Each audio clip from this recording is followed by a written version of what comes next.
Welcome to Sana's kitchen. இன்னைக்கு நம்ம வீடியோல ரொம்பவே சிம்பிளா குவிக்கா பண்ணக்கூடிய ஒரு ஸ்நாக் ரெசிபி தான் பார்க்க போறோம். வெஜ் பால்ஸ் எப்படி பண்ணலாம்னு பார்க்கலாம் வாங்க. எல்லா வெஜிடபிள்ஸுமே வந்துட்டு பொடியா கட் பண்ணிக்கோங்க. இப்போ கட் பண்ண கேபேஜ்ல இருந்து 2 கைப்பிடி அளவுக்கு நான் ஒரு பவுல்ல ஆட் பண்ணிக்கிறேன். பாதி கேரட் வந்து பொடியா நறுக்கி ஆட் பண்ணிக்கிறேன். கட் பண்ண ஃப்ரெஞ்ச் பீன்ஸ் வந்து ஆட் பண்ணிக்கிறேன். இப்போ இது கூட வந்துட்டு 1 ஸ்பூன் அளவுக்கு இஞ்சி பூண்டு பேஸ்ட் வந்து ஆட் பண்ணிக்கலாம். 1 ஸ்பூன் அளவுக்கு கொரகொரப்பா பேஸ்ட் பண்ண கிரீன் சில்லி வந்து ஆட் பண்ணிக்கிறேன். இது கூட காரத்துக்கு ஏற்ற மாதிரி பெப்பர் பவுடர் ஆட் பண்ணிக்கிறேன். இதுக்கு தேவையான சால்ட் ஆட் பண்ணிக்கலாம். இப்போ இதுக்கு ஃப்ளேவர் வந்து என்ஹான்ஸ் பண்ணுறதுக்காக 1/2 ஸ்பூன் அளவுக்கு சில்லி சாஸ், 1/2 ஸ்பூன் அளவுக்கு டார்க் சோயா சாஸ், 1/2 ஸ்பூன் அளவுக்கு வினிகர், இது மூணுமே ஆட் பண்ணிக்கலாம்.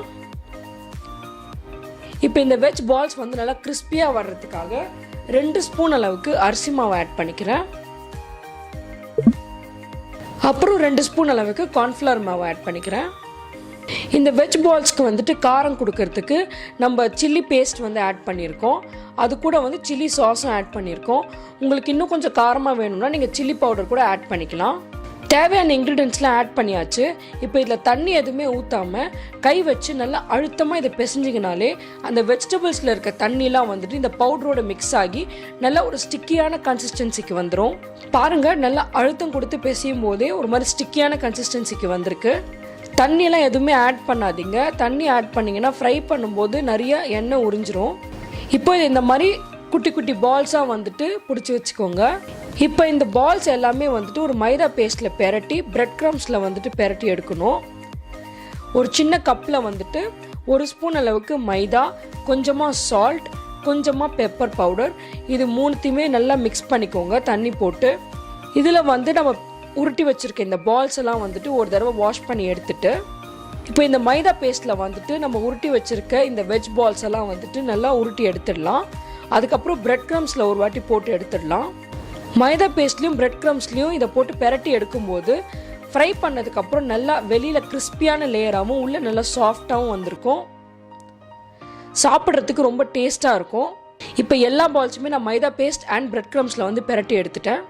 கடாயில் வந்து ஆயில் நல்லா சூடானதுக்கப்புறம் நம்ம பெரட்டி வச்சுருக்க இந்த பால்ஸ் எல்லாம் வந்து அதில் ஆட் பண்ணிக்கலாம். நம்ம ரெடி பண்ணி வச்சுருக்க எல்லா பால்ஸுமே நான் 2 பேட்சாக ஃப்ரை பண்ணி எடுத்துக்க போகிறேன்.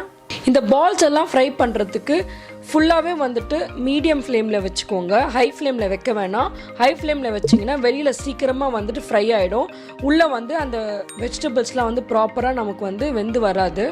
மீடியம் டு லோ ஃப்ளேம்லேயே வந்துட்டு எல்லா சைடுமே வந்து இந்த பால்ஸ் நல்லா பெரட்டி வேக வச்சு எடுத்துக்கோங்க. ஒரு 3-4 நிமிஷத்துக்கு அப்புறம் நல்லா பெரட்டி இதை வந்து ஃப்ரை பண்ணதுக்கப்புறம் பார்த்தீங்கன்னா வெளியில் வந்து லேயர் நல்லா கிறிஸ்பியாக வந்திருக்கு. நம்ம மைதா பேஸ்ட் அண்ட் பிரெட் க்ரம்ஸில் பெரட்டி எடுத்ததுனால உள்ளே வந்து நல்லா சாஃப்டாக வெஜிடபிள்ஸ்லாம் வெந்து வந்திருக்கும்.